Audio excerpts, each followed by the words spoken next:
The story begins with warriors looking up in amazement. They talk about how unbelievable it is that one person defeated a powerful monster all alone. Standing on top of the dead beast is a mysterious man known as the Ice Dragon Emperor. He pets his creature and decides to leave quickly so he does not attract attention. As he leaves, the man thinks about the next day, wondering what kind of future this big event will bring. Meanwhile, workers at a shop peek nervously from the back room. They recognize the customer as Lady Leticia from the Orleans ducal family. They admire her silver hair and blue eyes, thinking she looks perfect like a bisque doll. Inside, the tailor shows her the dress she ordered, hoping she likes it. The young lady smiles at the clothes. The tailor says he is honored that a noble like her chose his small shop, calling it a dream come true. Leticia smiles at him and asks for one more private favor. When she leaves, the staff is speechless because of her beauty. Her quiet look has earned her the title of Belle Poupée. However, the story reveals that this public image is actually a total lie. When she gets home, Leticia's attitude changes right away. She tells her parents she is back and hugs the dress with real excitement. She calls the dress a work of art. Her mother gets nervous seeing this change. Leticia promises she kept up her perfect doll act while outside. The narrative explains that the real Leticia is not shy at all, but bold and confident like a warrior. The mother agrees the dress is perfect, calling it a woman's battle armor, but she admits she was worried about using a small shop downtown. Leticia corrects her mother, saying that judging a shop by its size is wrong. She states that she wants to live by seeing things with her own eyes. The young noble stands up, saying she is nervous but excited to meet her future husband tonight. Her parents tell her not to stress. Her father mentions bad rumors about Crown Prince Gilbert. He worries about the prince's issues with women and visits to brothels. Leticia brushes off the gossip. She bows to her father and says, this marriage is a duty to connect the imperial family and her house. She promises to make sure it ends well. Her mother gets emotional and mentions the prince is called the Red Eye. She warns her daughter to keep acting calm in public. Leticia smiles and agrees. The story notes that her father refused all other marriage offers until she turned 16. The next day at the National Assembly, she wears the beautiful dress and acts cool. People praise her beauty, but inside, Leticia is very excited. She wonders what kind of person her husband is. She looks around the room and her eyes stop on a tall, handsome man. When Leticia sees the man coming down the stairs, her eyes go wide. She wonders if this is Red Eye, the second prince of the Roseman Empire, Gilbert Roseman. She waits patiently for him to get close. He greets her in a mean way, calling her the doll princess. Leticia keeps her perfect smile, even though she is blushing inside. After a quiet moment, he insults her coldly. He says he prefers women with lively faces and tells her she is not his type at all. He warns her not to try winning him over with just a pretty smile like other men. Even though the mood is dark, Leticia is happy inside, thinking he seems like a fierce demon. However, on the outside, she just keeps smiling. Gilbert gets annoyed and asks if she has any emotions. He states he does not want a wife who acts like a piece of art. He tells her bluntly that if she wants to cancel the marriage, he will sign the papers right away. With that warning, he turns his back on her. The young lady bows politely to his back. He notices this and looks back. Inside, Leticia confirms the rumors about his rude behavior are true. She decides she will check the rumors about his brothel visits later. The crowd starts whispering, criticizing the prince's bad manners. They question if he is really fit to be an imperial son, calling him a bad brother. Leticia ignores the gossip. She thinks about Gilbert's actions. She reasons that insulting someone in public naturally causes trouble. She wonders if he did it on purpose, or if he is just foolish. Still, she admits his face is handsome. She decides that beautiful things are valuable just by being beautiful, so she is happy to admire him like art. Gilbert says he is done with greetings and starts to leave. Leticia thinks it doesn't matter to her if he is art or not. She starts following him quietly. He turns around, sensing her there. Leticia just smiles, wondering if he is weak to pressure since he says nothing. She watches him holding a wine glass. Even though his clothes are messy, she notices his movements are elegant and precise. She guesses his unconscious actions show strict training. Finally, he snaps. He asks how long she plans to follow him, saying they look like ducklings. Leticia giggles at the comparison. The prince turns fully, surprised that she can laugh normally. She stops laughing right away. Annoyed, he explains he isn't telling her not to follow him. She smiles again and apologizes. Inside, she thinks he seems innocent for someone rumored to have woman trouble. She suspects the rumors are exaggerated. Leticia hears more talk from the crowd. Someone pities poor Belle, saying the Duke sees his daughter only as a political tool. They call the Orleans family scary. The noblewoman looks down, annoyed that they are interfering in other people's business. She notices Gilbert does not seem to care about the gossip. She wonders if he is uninterested or just used to it. She decides that for a cursed prince with a twisted personality, being used to it is normal. When she looks at him, Gilbert glares at her and moves forward. Leticia calls out to him. He brushes her off, saying his mood is ruined and he is leaving. When she asks where, he raises his hand. He hints that it is a place no woman would enjoy. However, he teases her, saying if she insists, he might take her along.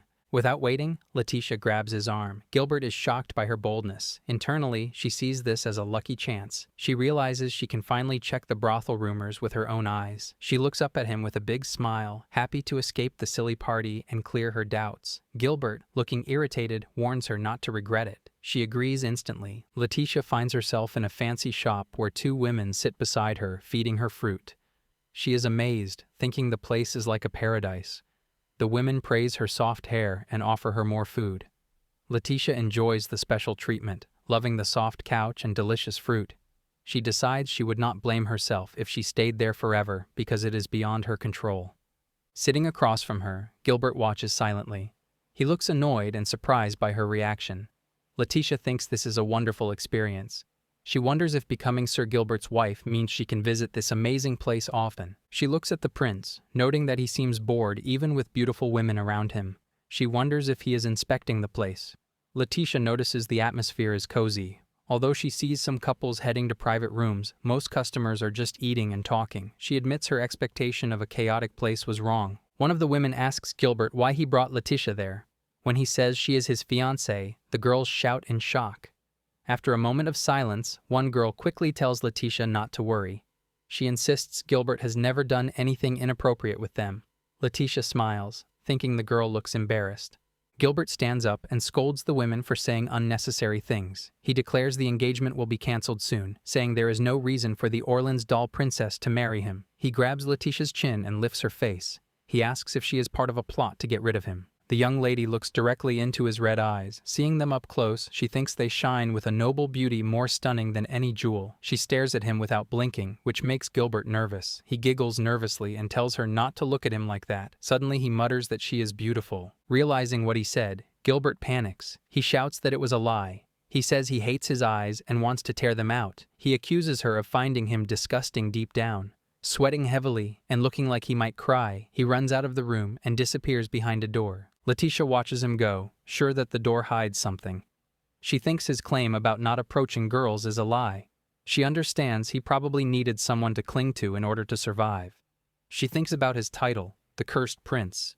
She remembers reading about the curse when their engagement was announced. History says that traitors and madmen who ruined the kingdom were all born with red eyes. People considered them freaks of nature. Even if parents had normal eyes, this red mutation appeared like a curse. At first, people called it a coincidence, but fear turned it into a legend. Red eyes became the mark of a cursed child. Leticia closes her eyes, dismissing the curse as nonsense. She believes the crimes committed by those ancestors were just results of their broken hearts or minds. She thinks the so-called curse is just a myth. She feels that if someone had loved them, none of it would have happened. She blames people for isolating and fearing them, which only made things worse. Her thoughts are interrupted when the women hug her again. They say it is unfair, and they want to care for her. They promise to keep her company until Gilbert returns. One girl mentions that Gilbert is the savior of this place, so everyone loves being near him. Leticia is surprised by the word savior. The girl reveals this place used to be very bad before. Another girl warns her not to tell secrets, but Leticia asks to hear more about Mr. Gilbert. The women are charmed by her expression, calling her an angel. They marvel that even though she is a noble from the Orleans family, she lets commoners touch her. They reveal the whole story about how Gilbert became their savior.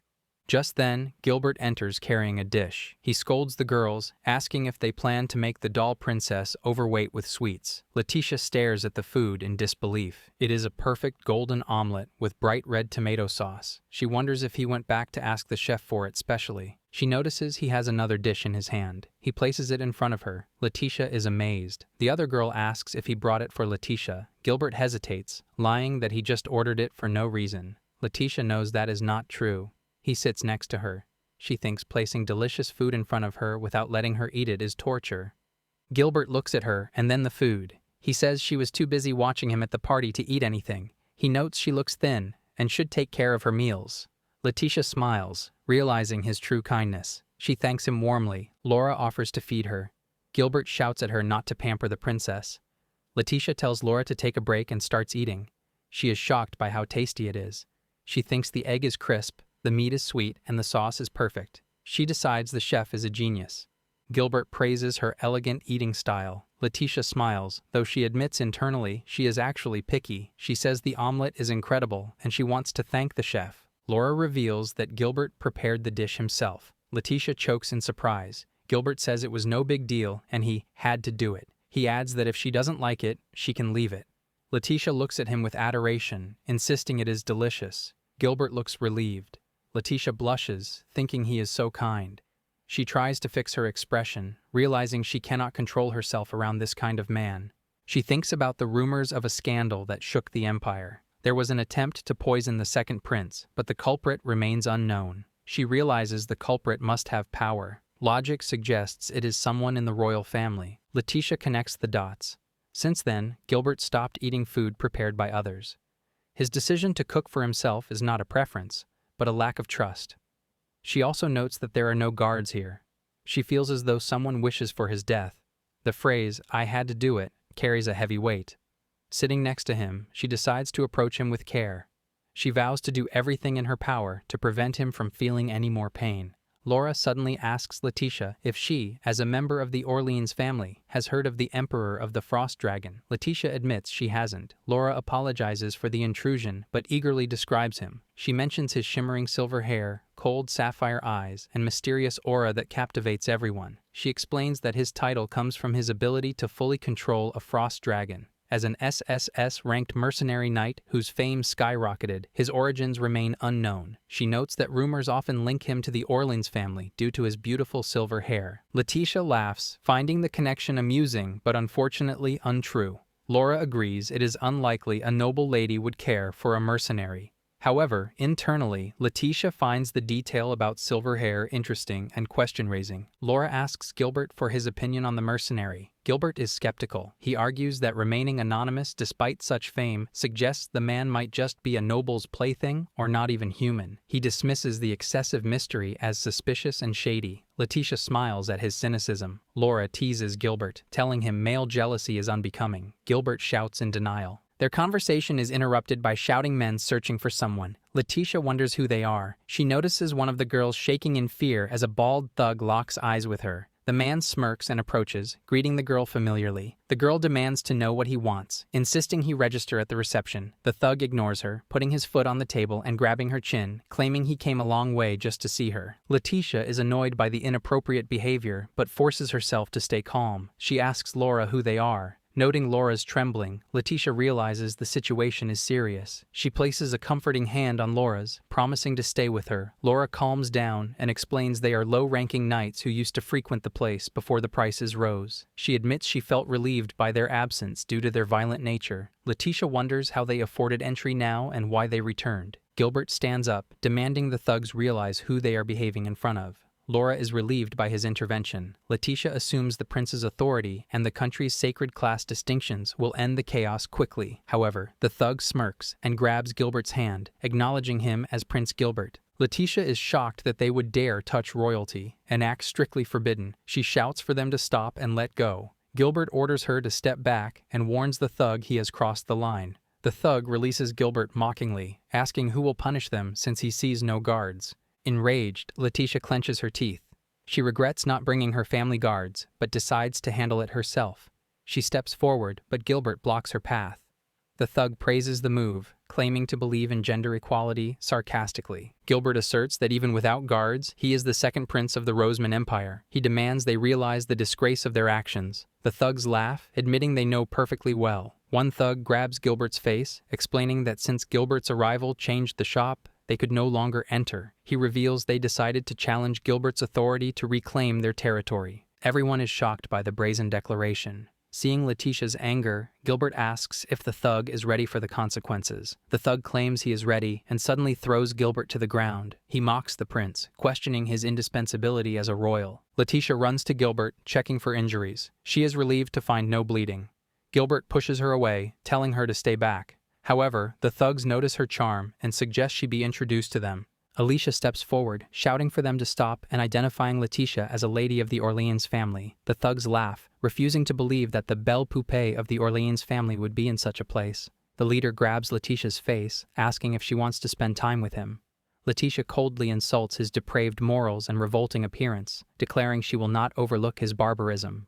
Just then, Gilbert knocks the thug's hand away. He pushes Leticia behind him, ordering her to hide and wait for a chance to escape. Leticia refuses to leave him. The thug calls it boring. Gilbert speaks to Leticia with resignation.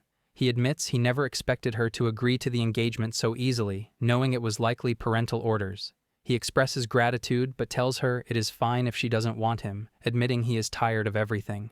However, he vows not to let her get involved because of him. He promises that if he returns safely, he will formally request to break the engagement to free her. He apologizes for making her feel afraid. Leticia analyzes the situation. She realizes the assault on a royal is unforgivable and suspects someone at the heart of the state is protecting these thugs. She concludes Gilbert was the target all along in a trap to take him down. She admires his nobility in facing it alone. The thug wraps his arm around Gilbert, suggesting they have fun. Gilbert tells them to do whatever they want but not damage the shop. Leticia reaches her breaking point. She calls out to her, "Dear husband," ordering the thug to let go. The thugs turn, confused. Her voice turns dark and menacing. She repeats her order, asking if they are deaf and who gave them permission to touch her husband. Her eyes begin to glimmer with power, frightening the thugs. She threatens to remove their ears if they don't understand. Terrified, the thugs throw Gilbert aside. Leticia walks to him and helps him up. She addresses the thugs, stating that red-eyed royals often possess intelligence surpassing physical strength. She declares them unworthy of Gilbert's attention and decides to deal with them herself. She stands up, and a massive ice dragon forms above her. She promises to ensure they are fully satisfied. The sudden appearance of the ice dragon shocks everyone. Gilbert, struggling to stand, finally calls Leticia by her name. Leticia playfully notes that he finally said her name. She orders him to stay behind her. When Gilbert protests, sensing something is wrong, Leticia smiles and steps closer, holding his face. She confirms his suspicions but adds that she wishes to express her love for him with all her might. Gilbert is bewildered by the sudden confession of love in such a chaotic situation. Leticia shifts her focus to the immediate danger facing Alicia and Laura. She promises to handle the situation quickly. She tells Gilbert to be a good boy and wait, vowing she will never allow him to drown in despair or look at the world with hopeless eyes again. Gilbert, stunned by her intensity, agrees to wait. Leticia smiles at his obedience. Looking at his face, she is overcome with affection. Internally, she feels her heart falling deeper in love, fighting the urge to smother his shy expression with kisses right then and there. Thinking she is distracted by flirting, a thug attempts a sneak attack from behind. However, before Leticia even turns, her ice dragon reacts automatically. It rolls toward the thug and unleashes an icy breath, freezing him instantly. Leticia laughs at the foolish attempt, explaining that her dragons are equipped with auto-reactions and self-tracking. She pets her creations affectionately. She scrutinizes the frozen thug and recognizes him. She identifies him as a former knight who was demoted to rank E for causing commotions. The thug is confused, asking who she is, and noting the dragons look exactly like the legendary mercenaries' beasts. Leticia smirks, mocking their ignorance. She deduces that they don't even know the face of their employer. She surmises they only saw instructions sealed with a noble's crest and received an advance payment, calling them pitiful tools. The thugs shout in confusion, demanding her identity. Leticia reintroduces herself as Leticia of the Orleans ducal family, the doll princess. However, she notes they might be more accustomed to her other appearance. She raises her hand, activating the ring on her finger. Energy revolves around her, and her body begins to transform. The thugs and Gilbert watch in shock as the petite girl transforms into a tall, handsome man, the Ice Dragon Imperial. The thugs are horrified that the little girl turned into a man, while the girls in the shop swoon over the handsome figure. In her male form, Leticia swipes her hand, freezing all the remaining thugs against the wall in an instant. Gilbert is amazed by the revelation. Leticia explains that the ring is an Orleans family heirloom, a unique reverse magic tool that allows the user to swap their form. Gilbert blushes and looks away, overwhelmed by the situation. Leticia clarifies her reasons. She explains that to become a mercenary knight and help people, this male form was more suitable. She notes that if she had fought in her original form, her mother would have drowned in tears over the risk. She views the task as an honorable duty. As she defeats the thugs, Leticia observes Gilbert's red face. She reflects internally that while her belle poupée form wasn't to everyone's taste, her current male form seems widely acceptable. However, she wonders if this complicates things, joking to herself about becoming the lord in the relationship. The frozen thugs shout from the wall, calling her a scoundrel. They accuse her of knowing the plan from the beginning and disguising herself as the doll princess to infiltrate them. Leticia laughs at their theory. She reveals the simple truth. The Belle Poupée and the Ice Dragon Imperial are the same person. She is Leticia, and she simply uses magic to live both lives. The frozen thug shouts in disbelief, arguing that Leticia cannot change her gender that easily and accusing her of hiding it all along. She dismisses his shock calmly, explaining that there is no deep meaning behind the transformation. She simply added a little touch because Gilbert's influence alone seemed insufficient for people like them.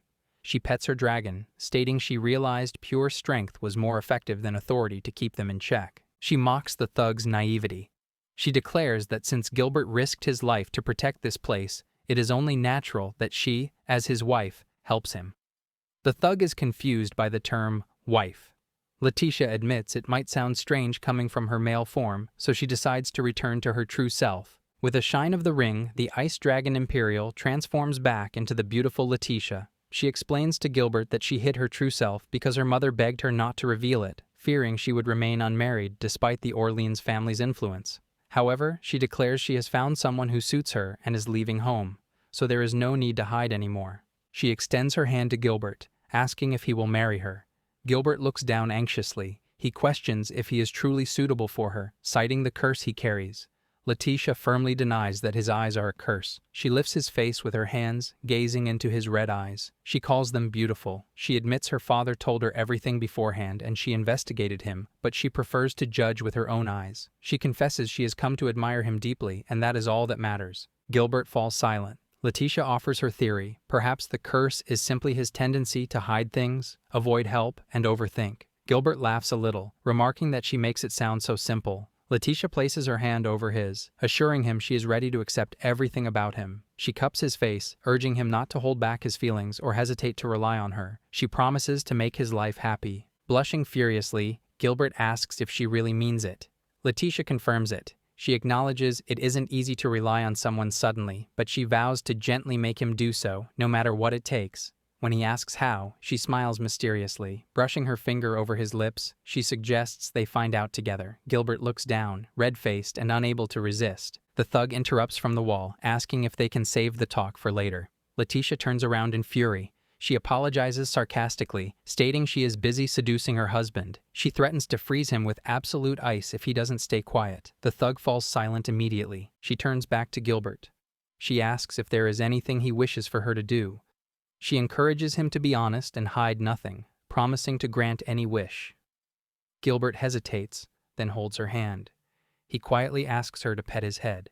He confesses he has always wanted someone to praise him, to tell him he is a good person and a gentleman. He brushes her hand against his face, admitting he craved validation that his existence matters and his life has value. He reveals that since birth, his eyes were a source of fear and rejection, leaving him abandoned and unloved as the cursed prince. He clarifies that he doesn't need "I love you," just simple reassurance. Leticia is touched by his innocent request. She reflects on the many men who offered to protect her, treating her like a delicate flower or doll. She always smiled and ignored them, hiding her true self behind masks. She admits she was never kind nor wished to be protected. Instead, she was drawn to beautiful men she wanted to protect. She marvels that amidst the illusions, she found someone who loves her for who she is, inside and out. Realizing her heart is racing, she accepts that she cannot resist anymore. She admits to herself that she loves him deeply. She hugs him tightly, petting his head as requested. She tells him he is a good person who has endured so much. She asks him to share his pain and struggles with her from now on, defining that as what it means to be a couple. Gilbert calls her name softly. She hugs him closer, ordering him never to mention breaking their engagement again. She declares she has decided to protect him for the rest of her life. Gilbert vows never to leave her and to stay by her side forever. Leticia smiles, calling him her dear husband and telling him to drown in her love. After a long embrace, Leticia stands up. She announces she has a mission to spoil him as he desires, so she must finish things quickly. She turns to the thugs. They panic, asking what more she will do since they cannot resist. She assures them she will simply send them to the Orleans family. She advises them to confess everything to her father, who will investigate. She reasons that handing them to imperial guards would bury the truth under political pressure, while her father will extract information. She snaps her fingers, and the ice dragons revolve around her. When the thug asks how she plans to send them, she laughs. She says she will send them directly. The dragons grab the thugs in their mouths and fly out the window, transporting them to the Duke. Everyone is amazed, but Leticia laughs. She walks over to Gilbert and effortlessly lifts him up in her arms, a princess carry. She declares it is time to go, deciding she needs to comfort him after all the stress. On her way out, she asks Alicia if the room behind the door is empty. Gilbert shouts in surprise. Alicia is speechless. He realizes she means the inner room. Leticia notices his panic and tells him not to be scared. He stammers that he isn't scared, but admits he has no experience in such matters, despite spending time there. Blushing furiously, he says he will be happy if she is kind to him. Leticia smiles, blushing herself at his beauty. She admits his look makes things difficult for her, but insists she only wants to spoil him endlessly. She suggests the private room is better for that. Gilbert asks for confirmation that she won't do anything else. She assures him she will just spoil him, adding that seeing his expectant face makes her happy. Gilbert hides his face, overwhelmed. Leticia giggles, calling him cute. She apologizes to the girls for borrowing the room. Laura and Alicia stand speechless. Alicia admits she was shocked to hear Gilbert's fiancée was Belle Poupée, but realizes there is no problem at all. She notes she has never seen the prince make a face like that before, and admits she is jealous of him. Laura completely agrees. The next day, Leticia sits in the castle, reading a letter from home. She sighs, thinking the situation has become troublesome. Gilbert approaches with a tray of homemade cookies for tea time. He apologizes for the wait, explaining he baked them specifically to suit her taste. She is mesmerized by the spread and thanks him warmly. Noticing her distraction, Gilbert asks if anything is troubling her. She dismisses it as just a letter from home, promising to discuss it later. She places a hand on his face, declaring that right now, he is more important. He playfully questions if he is truly her number one. Leticia kisses his forehead, confirming he is. He blushes, calling her adorable for still being shy. He worries aloud that if she gets used to his affection, she might come to dislike him. Leticia laughs, assuring him that if she gets used to it, she will simply become even more forward. He is shocked but delighted. She finds his reaction incredibly cute. The narrative notes that the two are no longer just fiancés, but officially a married couple. The scene shifts back 2 days to the imperial palace. The emperor thanks Gilbert for his report on the brothel incident, complaining that nobles are a hassle. Leticia's father, the Duke of Orleans, sits nearby, expressing his understanding. He asks about Gilbert's whereabouts. The emperor explains he is handling official duties but will arrive soon. Just then, Gilbert enters. The emperor introduces him to the Duke. However, upon seeing Letty, he ignores the formalities and runs to hug her. Both fathers are amazed. Gilbert proudly tells Leticia he worked hard on his duties today. She praises him, calling him a good boy. The emperor and the duke shake hands, overjoyed. The duke entrusts Leticia to the emperor's care, asking when the ceremony should take place. The emperor laughs, admitting he never thought anyone would accept Gilbert's quirks so generously. Thus, within weeks of their engagement, they became husband and wife. Back in the present, Gilbert serves the cookies, describing each one in detail. There are crisp Florentines, melt-in-your-mouth snowballs, jam-filled hearts, and chocolate chip ones. Knowing Leticia loves chocolate, he even made chocolate-dipped varieties. He asks which she prefers. She giggles. Gilbert worries he said something wrong. She teases him, reminding him that he once claimed to prefer mature and elegant women. He looks down, admitting he did. However, he declares that standing in front of her, none of that matters anymore. Leticia playfully accuses him of pretending to be a cat back then. Gilbert mumbles that he wasn't very good at it. She eats a cookie and loves it. He pouts, wishing to feed her by hand. Leticia licks her lips, warning him not to spoil her too much or she won't be able to eat alone. Gilbert calls her mean. She admits she just wants to tease him sometimes. She then changes the subject to the trouble mentioned in the letter. She reveals she might need to leave his side for a while due to problems involving her father. Gilbert immediately guesses it is about rumors of the Duke's downfall. Leticia is impressed he noticed. Gilbert explains his reasoning. The Orleans family's new connection to the imperial family makes them a target for those who want to get rid of the cursed prince. He deduces enemies are trying to discredit her family from within. A maid interrupts with another letter for Leticia. It is from her father. She reads it and announces that everything is fine now. Gilbert smiles knowingly. He reveals that since he cannot trust himself to move openly, he manipulated the situation from the shadows. He places a chess piece on a board, declaring he will make everyone dance in the palm of his hand to ensure a peaceful resolution. Leticia is awed, calling him a frighteningly sharp husband. Gilbert rests his head on the table, stating he refuses to let even a single second of his time with her be interrupted. He asks for more compliments. Leticia hugs and pets him, praising his adorable nature. Gilbert claims he is melting from happiness. She jokes about him making her a widow by dying of joy. Gilbert suddenly asks if she will stay with him forever. Leticia asks if he has started to hate her, wondering who else could make him this happy. She adds that his cooking has captured her heart through her stomach, so she cannot be satisfied with anyone else. Gilbert is glad his hard work paid off. He holds her hand to his face, expressing his desire to continue making food just for her.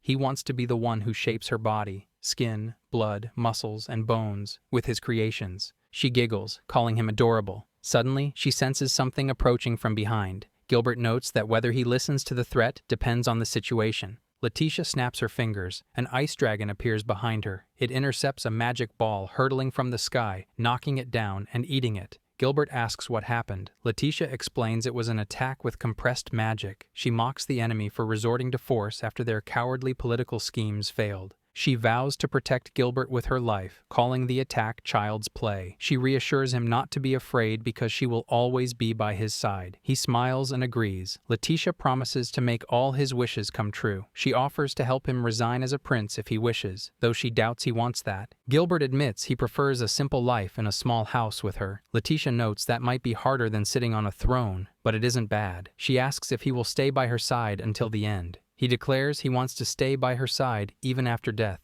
To others, their future might seem full of obstacles.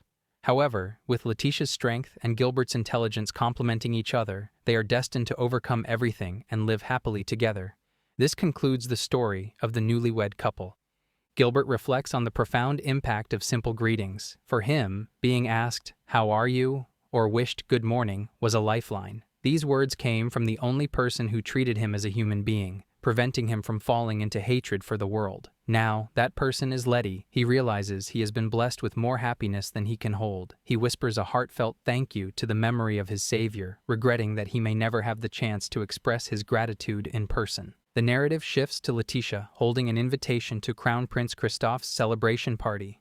She notes she has met him but never conversed properly. As they walk to the event, Gilbert apologizes for dragging her along. Letty dismisses his concern, stating it is natural for a wife to attend an event for her husband's elder brother. Christophe Roseman is identified as the third heir to the throne and Gilbert's half-brother. The grand party celebrates his remarkable achievements. Leticia admits she finds the timing unfortunate as she misses Gilbert's home-cooked meals. He promises to make plenty of her favorite dishes once they return. Suddenly, a messenger interrupts, informing Gilbert that His Majesty the Emperor is calling for him urgently. Gilbert tries to refuse, unwilling to leave his wife alone. However, she gently urges him to go. She brushes her hand against his face, promising to be a good girl and wait for him. He reluctantly agrees. Inside the Emperor's office, Gilbert's demeanor changes instantly. His eyes turn menacing as he questions why his father called him instead of the guest of honor, Christophe. He reminds the Emperor that he has already repaid his debt sufficiently. The Emperor asks him not to be harsh. Gilbert retorts that the Emperor should be at the celebration. The Emperor explains that the festivities are too dazzling for him. Gilbert realizes the true reason for the summons. He understands that while everyone is focused on Christophe's light, it is the perfect time to discuss dark matters in the shadows. Finding it a pain, he attempts to leave to return to Leticia. The Emperor grabs his hand, pleading that he needs Gilbert's intellect. Gilbert sits back down. The Emperor presents a pile of documents. Gilbert notes the cover page is marked only with the letter V. He flips through the pages, identifying the issue as regarding magic stones and the Weiss Republic. He remarks that this is hardly a secret. The narrative explains that magic stones are crucial resources for both daily life and war. The Roseman Empire is a top producer. Gilbert summarizes the geopolitical situation. Rumors of the Weiss Republic starting a war led to an international ban on magic stone exports to them. However, some nation is violating the treaty and smuggling stones, casting suspicion on the Roseman Empire due to its abundant supply. He deduces that his father wants him to prove the empire's innocence. He argues that proving a negative is like proving a devil doesn't exist. He suggests earning trust directly instead. The Emperor warns it isn't simple. As Gilbert reads further, his eyes widen. The report reveals a high possibility that the smugglers are individuals within the Roseman Empire. Gilbert asks if he is serious. The Emperor confirms the smuggling hasn't happened yet, but warns of severe consequences if they fail to stop it. He explains that a large-scale investigation would alert the culprits, who are likely within their own ranks. He admits the number of trustworthy people is extremely limited and begs for Gilbert's help. Gilbert laughs bitterly at the irony. He questions the Emperor's sanity in asking the cursed prince, the man most capable of ruining the nation, to handle something so critical. The Emperor smirks. He points out that Gilbert is currently enjoying a blissful life with Leticia. He argues that if there were any chance of betrayal, it would mean she manipulated him.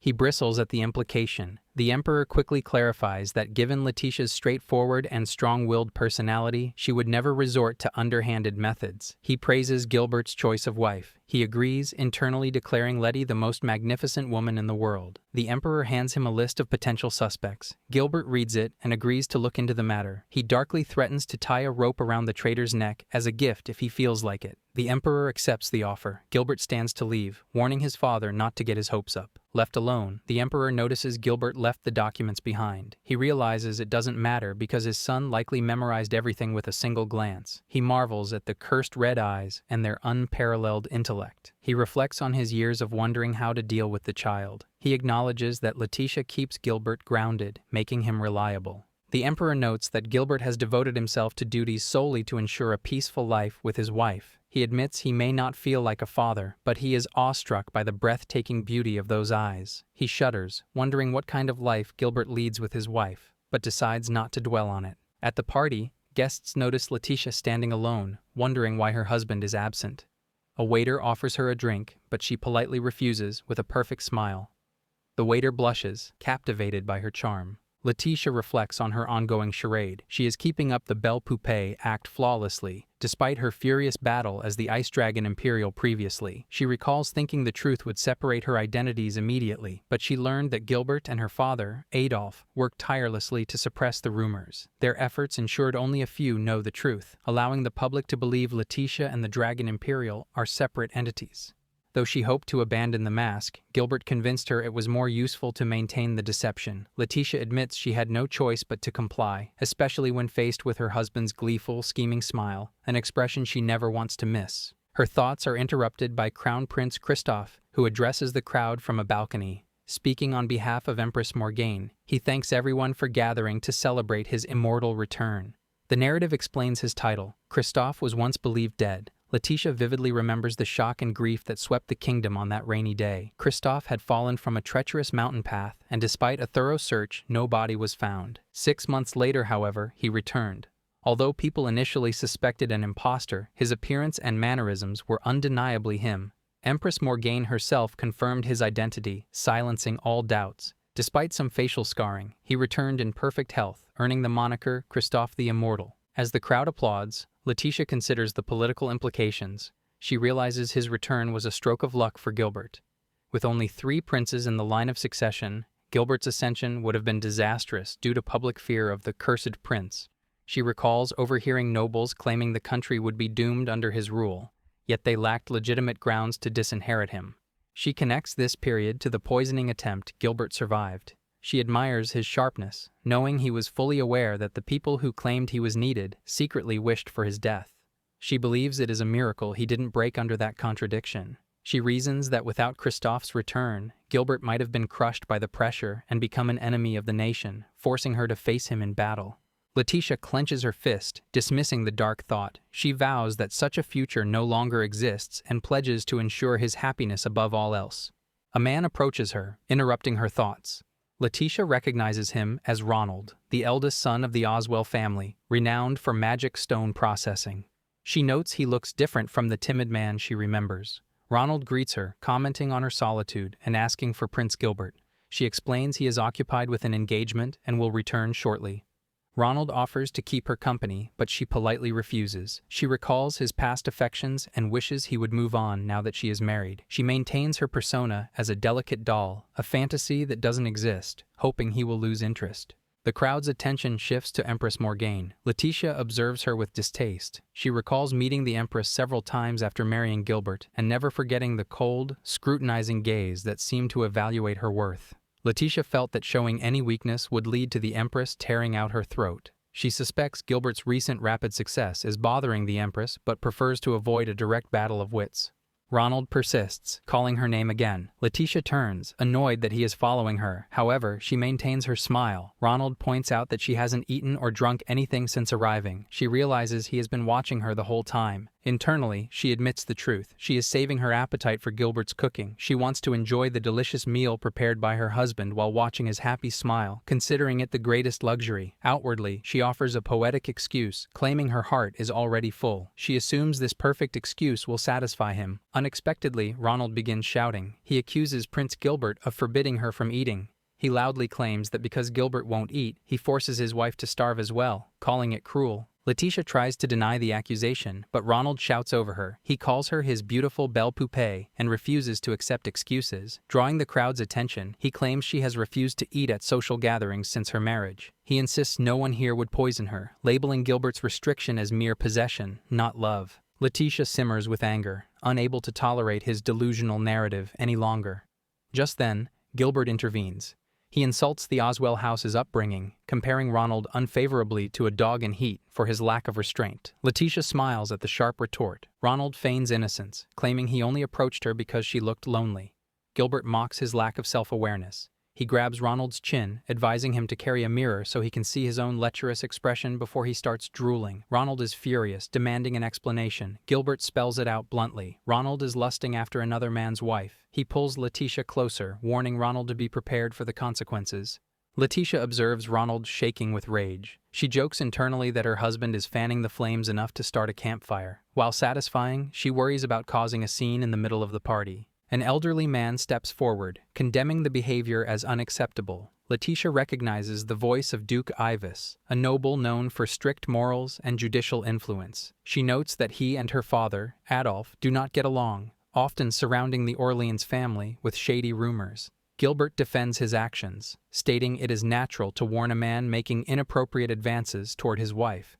He attempts to settle the matter if Ronald keeps his distance. However, Ronald refuses to let it go. He apologizes for his tone, but insists a matter concerning Leticia's health must be clarified. With Duke Ivis's permission, Ronald publicly accuses Gilbert of ordering his wife to starve at social events. He claims her delicate body might collapse. Leticia is insulted by the implication that she is weak enough to faint from missing one meal. Gilbert tries to deny it, but Ronald interrupts, declaring the rumor true. He calls forcing one-sided love disgraceful and appeals to the Duke. When Gilbert shouts back, Ronald points an accusing finger, asking if he plans to drag Leticia into his curse. The mention of the curse freezes him. The crowd begins to mutter, accepting the rumors as truth. Gilbert's hands shake as he tries to deny it, visibly cornered.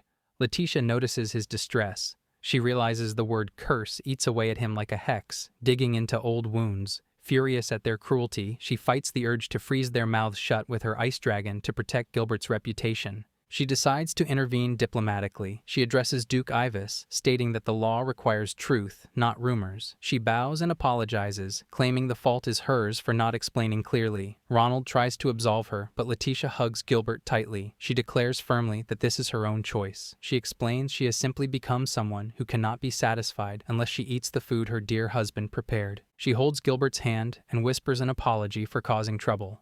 Gilbert dismisses the trouble, but worries she might have grown tired of him. Leticia silences him with a finger to his lips. She proclaims that eating a meal prepared with love by her husband while looking at his face is the greatest happiness. She calls her hunger just another spice. They embrace, exchanging declarations of love. The crowd blushes at the adorable display. Duke Ivis smiles, admitting he was tactless, and accepts their affection as wonderful.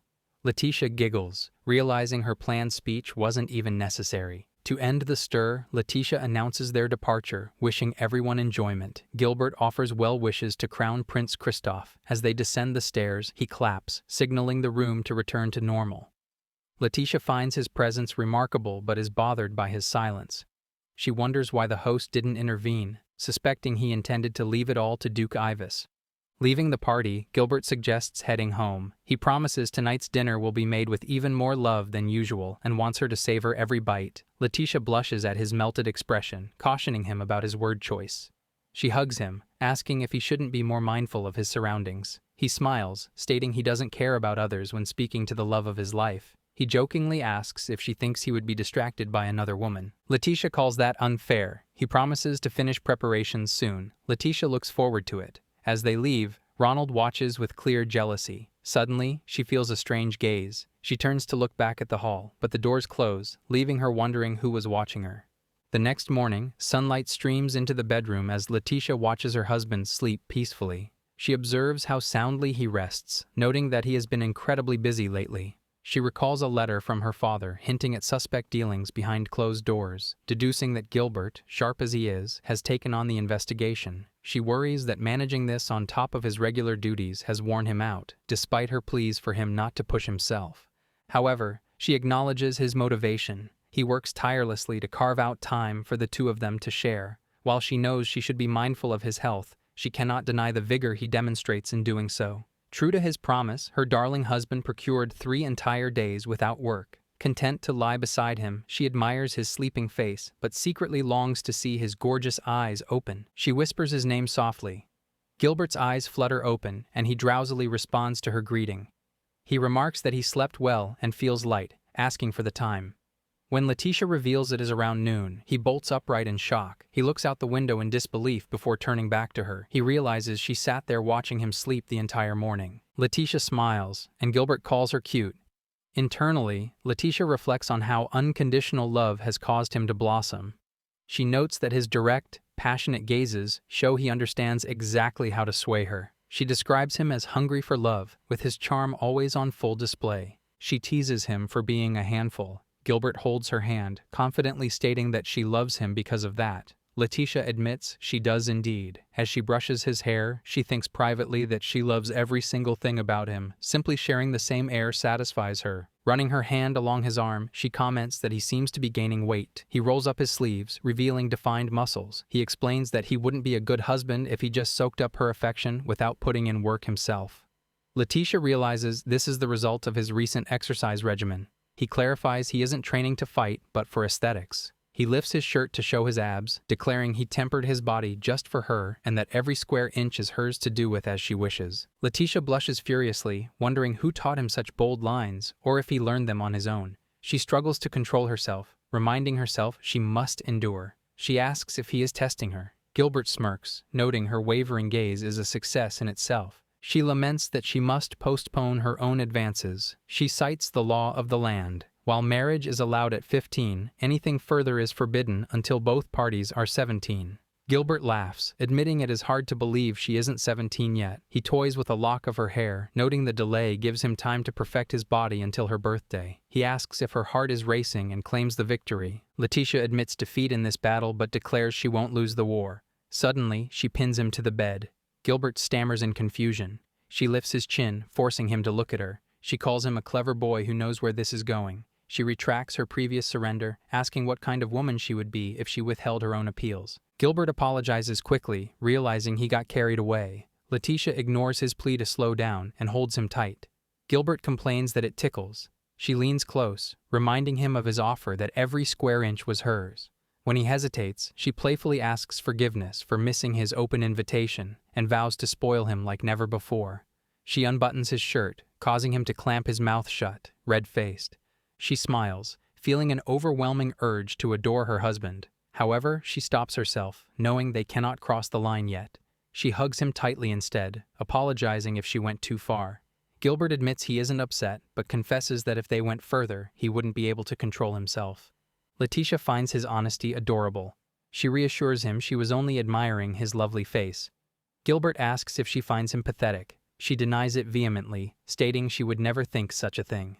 Holding him close, Leticia issues a warning. She tells him to ready himself for the day she turns 17. She declares that all his teasing only intensifies the storm of affection she will unleash, warning him not to try worming his way out of it. Gilbert agrees, but meekly asks her to be gentle. Leticia places a finger on her lips, thinking privately that she won't give him a chance to wait if he is going to be shy.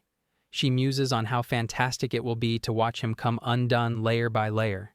Gilbert blushes, realizing his hope for gentleness is likely false. He rests his head on her lap as she pets him, enjoying the rare holiday lazying around. Suddenly, a loud sound jolts Leticia. Gilbert asks if something is wrong. Leticia dismisses it as a little bird flying into the wall. Internally, she knows the thunderous crash was someone hitting the magic barrier she set up. She realizes there is only one person capable of that force. She apologizes to Gilbert for her silly little pet and promises to deal with him. She talked to him through telepathy. Fucal kneels, apologizing profusely. She scolds him, reminding him she has told him countless times that the bedroom wall is sealed off. He pleads with the princess not to make the barrier around the bedroom so strong. Leticia retorts that he is the exact reason it has to be that sturdy. Fucal protests that he is on her side. The narrative introduces Fucal, a spy serving the Orleans family. Assigned by Adolphe Orleans to serve Leticia and Gilbert, he possesses exceptional infiltration and presence-masking abilities. He specializes in telepathy magic, enabling direct communication between individuals who have charged mana in advance. Inside the room, Leticia finishes her telepathic conversation and turns back to her husband. Gilbert holds her hand, confirming the visitor is Fucal. He asks why the spy hasn't entered yet, worried something happened. Leticia assures him Fucal is fine. He is waiting because they aren't decent yet. She looks at Gilbert, thinking she has made herself presentable, but wondering what to do about his sleepy face. As if reading her mind, Gilbert slaps his cheeks to wake himself up. He declares he is ready, refusing to look messy even in front of a subordinate. Leticia smiles at his effort. She cancels the magic barrier. Fucal phases through the wall, immediately complaining about being locked out. As he kneels, Leticia explains that the barrier wasn't about a lack of trust. She chides him for being a scatterbrain who misses fine points of decorum. She states firmly that she intends to share Gilbert's splendor with no one else. When Fucal asks about emergencies, she instructs him to report via telepathy first, expressing full confidence that her cute little birdie won't bungle his job. Fucal blushes and apologizes for the interruption. He jokingly tells her she can keep the barriers up if she is going to be this tricky. Leticia laughs, admitting that while she prides herself on her open nature, she is only human and cannot share her possessiveness regarding her husband. Gilbert blushes, delighted by her admission. Fucal sighs, agreeing to respect their privacy even if things go south. Leticia thanks him, calling him a good boy. However, Fucal offers a piece of advice. He warns her that laying her affection on too heavily can be a turnoff. He turns to Gilbert, expecting agreement. Gilbert completely contradicts him. He argues that Leticia's behavior feels light to him. He confesses that he would prefer to be bound as tightly as possible to ensure he never lays eyes on anyone but her. He even admits he would happily say yes if she placed him under house arrest, offering to explain the joy of such confinement to the spy.